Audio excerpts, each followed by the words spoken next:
Trish, and welcome to Teacher Therapy. In today's video, we are going to talk about the 10 mistakes new or struggling teachers make. And for any veteran teachers that are watching, please leave your advice and tips in the comment section. So let's dive right in. And these are in no particular order, but number one is being unprepared. In a perfect scenario, you're teaching a subject that you've already mastered and you've had time to look over everything for at least a few weeks. But in the real world of teaching, we all know that this doesn't happen.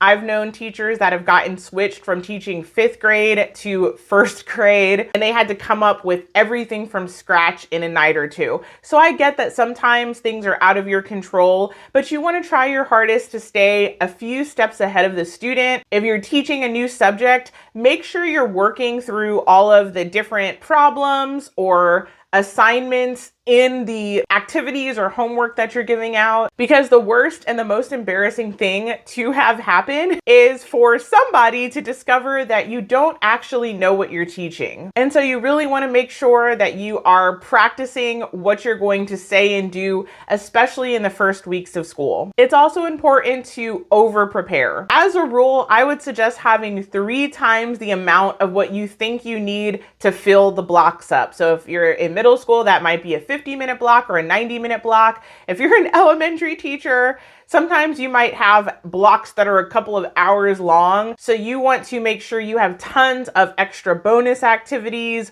worksheets, journal writing prompts, and plenty of things for the students to do, because we all know a bored child is a mischievous child. And when you're not looking, they might set a fire in your garbage can. So do your best to be prepared. Going along with this is number 2. It's a big mistake to not have routines and procedures. And I personally think it's better to overdo it than underdo it. So I would recommend thinking like a student when you walk through the door, whether it's the first day of class or the 4th month of class. Where's the student supposed to go? What are they supposed to do with their backpack and jacket if they have it? What supplies do they need on their desk? What's the first thing that you want them to do? One of the best classroom management books of all time, The First Day of School, Harry Wong. I would highly recommend reading that book or listening to it on Audible's audiobook, because it's really, really classic, timeless advice.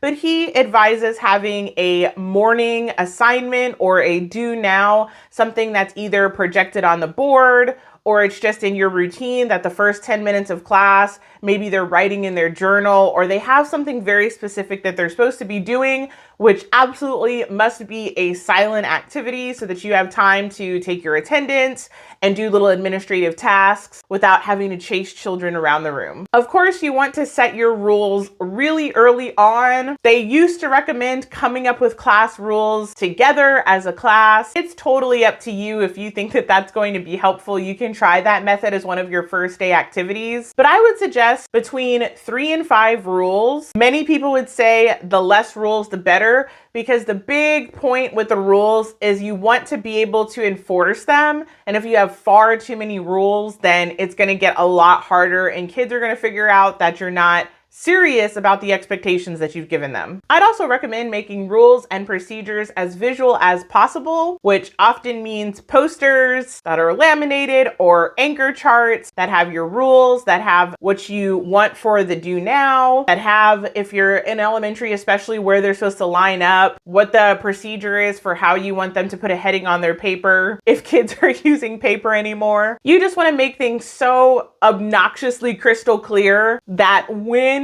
students are doing something that they're not supposed to, you could clearly point to the wall or point to a chart and say, now what's the expectation? What should you be doing right now? It gets rid of, plausible deniability for the students, because you said it, it's posted, you've talked about it, it's everywhere. Now, number 3 is an interesting one. A big mistake that new teachers have is unrealistic expectations. And it can definitely feel confusing because everybody and their third cousin tells you to have really high expectations for students, which is true and it is good, but you have to be realistic about where they're starting from, or else you're going to drive yourself crazy. For example, one year I taught 5th grade for the first time, and I was at a brand new building in a brand new school district. And this was actually my 6th year of teaching, so I wasn't brand new. And I was just so shocked at how far below my expectations these students were.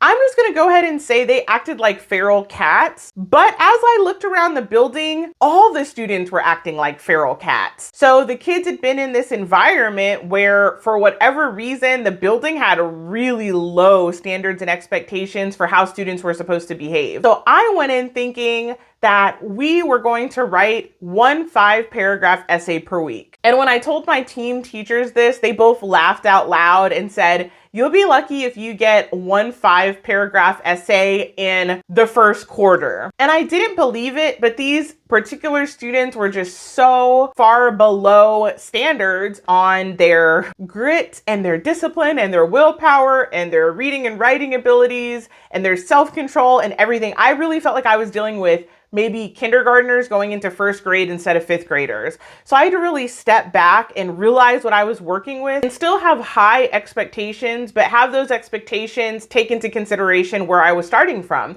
And if I would have just held on to my dream of having these kids write an essay a week, I would have been setting myself up for failure. So that's what I mean about not having unrealistic expectations. You have to take a lot of things into consideration. What's the culture of the building you're working at? What's the age of the students? Usually these days you can subtract about 3 grade levels from where they should be. That's how sad the state of education is, but you probably have seen what I'm talking about. Just many, many times kids are so far below where they should be, and you've got to be aware of that and sensitive to that, or else everybody's going to be frustrated. Number 4 goes along with this, but a little more in depth. It's overestimating students' attention and comprehension. This has never stopped shocking me, but I probably, if I went into the classroom today, would still be shocked about how many times I would need to repeat myself, because I would just assume that I had said about 37 times we're gonna be on page 12, and I'd have like 14 kids have no idea where we were, what we were supposed to be doing.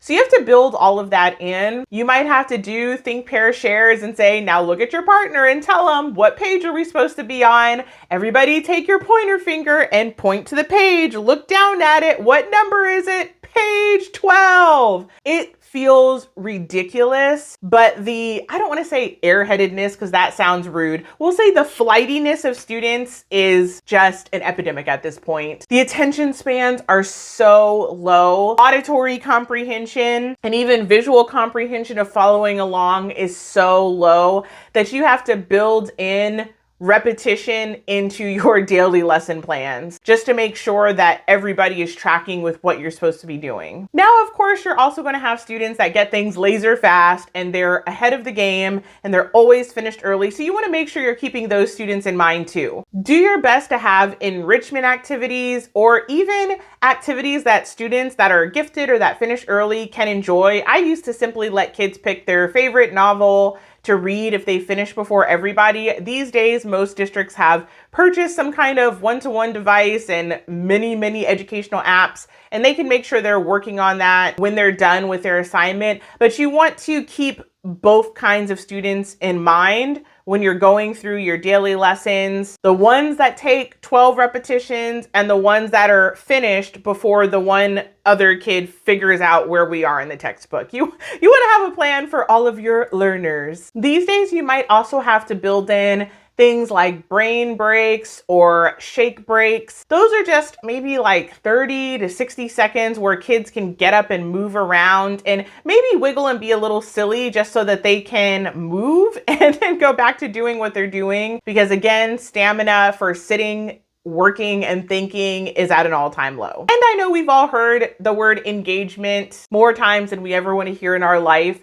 But these days, they're really pushing cooperative learning. No matter how you feel about it, it's the reality of things. So building in think, pair, shares and cooperative learning Kagan strategies will probably be to your benefit in this current educational landscape. Yes, it's a nightmare for introverts like myself, but likely it's going to be something that your school is going to be specifically looking for. So see if you can build it in just a little bit at least, and it might help keep the kids on track. All right, number 5, one of the biggest mistakes new and struggling teachers make is inconsistency. And I will admit I struggled with this a lot myself. And this can be for about a million reasons. If your natural personality is more spontaneous and flexible and free form, it is probably going to be very difficult for you to box yourself in by doing the same thing, having the same rules, enforcing expectations every single time, but it is something that you have to learn to do as a teacher. Another challenge can come from also doing what I did and setting the expectations at an unrealistic place earlier in the year and realizing that's not going to happen this year.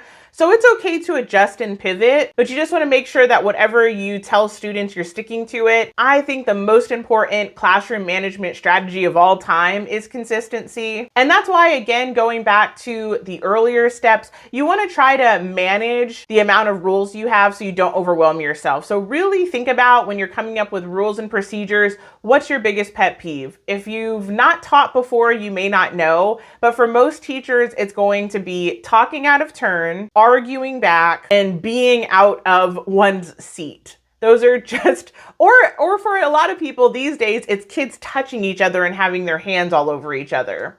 So you just want to think about those kind of rules and just have it in your head that every time you see it, you're going to at least verbally correct it and say, now remember, we keep our hands to ourselves. Or remember, our voices are off when the teacher's talking. Is it obnoxious? Yes, but just be prepared to repeat yourself hundreds of times a week about the same stuff again and again. Because what's happening is if they wear you down, you've lost control of the room, your job, and the school year. So you've got to really count the cost of being inconsistent, because as human nature has it, we tend to get a little worse with things anyway as we get more comfortable or as we get tired. But having you constantly remind the students about the rules and expectations can help move them back to the right path. But if you get tired of correcting misbehavior or reminding students of expectations, then things will quickly spiral. Trust me, I know. I would also add that these days you likely will have to be very heavy on rewards and praise, because that is really just what's popular today. So you can look up on Pinterest or wherever you like whole class rewards, individual rewards. If your school does it, building-wide rewards. A lot of people have token economies like Scholar Dollars or jars that every time the class is doing the right thing, they get a marble in the jar, and when the jar fills up, they get some kind of treat or something special. I do think those things are helpful for motivation when you have unmotivated students. And as I've talked about in other videos, I think motivation is also at crisis levels right now for students across America and maybe even the world. So they need a lot of external motivation to help them be consistent with what you're asking them to do. All right, number 6, a big mistake new teachers make is getting into power struggles and losing their temper. And I think this is a challenge for almost everybody, no matter what your temperament and personality is like. I personally remember being shocked at myself. One of my first years of teaching, when I was a Teach for America teacher and I had next to no experience with classroom management or working with students, I just was shocked at how angry I would feel. And I was shocked at how tempting it was to just start screaming. And that is not even my temperament or nature. So it's just something to be aware of. It's going to tax your emotional stamina and flexibility like nothing else you've probably ever encountered in your entire life. And going along with that, it can be tempting to so-called put a kid in their place, but it will backfire every single time because their parents will be mad at you. Your admin will be mad at you. The students will take the kid's side no matter what they just did.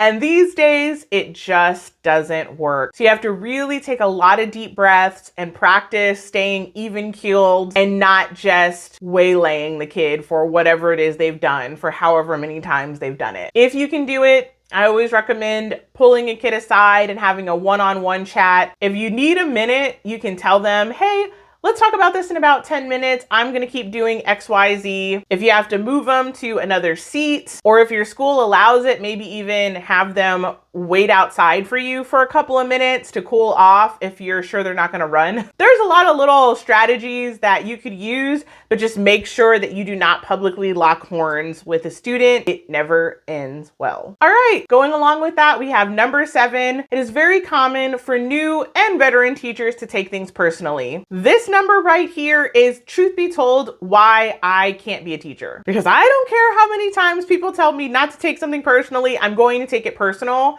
Because kids make it personal. They will make fun of everything about you, likely to your face. They will pick out every weakness. They will correct every flaw. They will try to humiliate you. They will likely lie on you to their parents, to your administrators. I mean, it is rough. Being a teacher is so hard. Emotionally, it's hard on the energy. It's hard on your own personal motivation. It's just hard. However, I'll say this, the teachers that are successful and able to stay in teaching for the long haul have learned how not to take what students are saying personally. And even other adults in the building, like people will come in and observe you and rip your beautiful lesson to shreds because it's literally their job. Parents will hurt your feelings. They will hurt your feelings. But with all these people, you just have to keep coming back to the truth that you are doing the best that you can do and you're trying to help their student. And sometimes that is enough. So if you're in teaching, you might have to do a lot of your own mindset work, including journaling, maybe even talking to your own counselor just to process the feelings that come up. But it's got to be your goal not to take it personally. And if you're like me, you can't do that, start putting your resume out there because it's going to be a long career. Number 8, mistakes that new teachers make, definitely poor parent communication. This definitely happened to me. I had some really bad parent interactions early on, and it completely intimidated me from talking to parents and telling them what their kid was doing. So during back to school night, the worst thing that can happen is for a parent to hear for the first time that their child has been struggling for the last 2.5 months. And I remember a specific year, actually it was that year with the wild 5th graders. I did have a parent call me out to my face and I felt really bad about it actually, because they were like, why am I just hearing about this? So try to reach out to talk to parents early about issues you're having. Of course, use the Oreo cookie method where you sandwich the criticisms with praise and positivity, but you have to let parents know early so that they can't go to your boss and say, you better not put my kid in detention because I never knew there was a problem. And of course, with that, you also want to document everything as much as you can, as tiresome as it is. You want to make sure that you're keeping track of what you've told parents so that when you need to make a case for admin to do something about it, you can have this long list of all the ways you've tried to let their parents know what was happening. And I would keep doing this even into secondary. I only taught 4th through 8th. If I was a high school teacher, I would still try to reach out to parents when it got severe enough. The nice thing is that we have technology on our side now, so I would recommend getting yourself a Google Voice number, making a Google Doc that has basically a form letter or a form text where you could just change out a couple of details and have a quick way to message parents. And then these days there's also things like Class Dojo to help you make it quicker and document it more easily. But it's something that is time consuming and annoying, but there will definitely be a time that you're glad you took the time to contact parents and document it. Number 9, another common struggle of new teachers is a lack of confidence. This was also a struggle for me, and it could be a video all on its own, but at best, you need to fake it till you make it. A little known classroom management book that I love is called The Reluctant Disciplinarian by Gary Rubenstein. And he just kind of talks about having a confident answer, even if you had no idea if it was right or wrong, in terms of a student being like, can I do this? Should I do this? Just have a confident answer and you can work it out later. But if students kind of sense that you're waffling and you're not confident about your decisions, then they're really going to take advantage of that. The same goes for enforcing your rules, for giving consequences, for telling a student to stop doing something. You have to at least practice becoming an actor or an actress and pretend like you mean it and like you're not doubting yourself. Because like little sharks, students can sense when you are not confident in yourself and in your role. So the sooner you can work on that, the better. All right, number 10. One of the biggest mistakes new teachers make is overcomplicating things. And this can happen by trying to make everything from scratch, trying to make everything cutesy, focusing too much on decorating things, trying to compete with social media teachers. It can happen when you're trying to reinvent the wheel. Sometimes it's good to just use the resources that your district has provided and focus on mastering those. And that can give you back so many hours in your day. I'd also recommend with students focusing on quality over quantity. I know earlier in the video, I mentioned being over-prepared and having tons of resources and activities as a backup, but you wanna work on training your students to do their work well. And if your students are even still doing handwriting, focus on things like making it neat enough to read, making sure they're answering in complete sentences, making sure it's their very best work. And that requires you and your students just kind of slowing down and taking a breath and really focusing on training students to do their personal best on each thing instead of trying to zoom through. So try to keep your instructions clear, keep the assignments as simple as you can depending on your subject area. And again, just don't put the pressure on yourself to reinvent the wheel. So those are just a few ideas. If you want a part 2 to this video, I could talk about this topic for hours and hours. Let me know what your questions are in the comments. Let me know where you're struggling if you're still in the classroom. And again, for my veteran teachers or even parents that are watching, if you have some suggestions or things you've seen work really well, let us know in the comment section. You can also let me know about any video requests you might have for the future. And I just launched channel memberships. I would love if you would join for $4.99 or $9.99 a month. That would be awesome. And I can't wait to see you guys next time. Don't forget to like, subscribe, share, and I'll see you guys next time. Bye for now.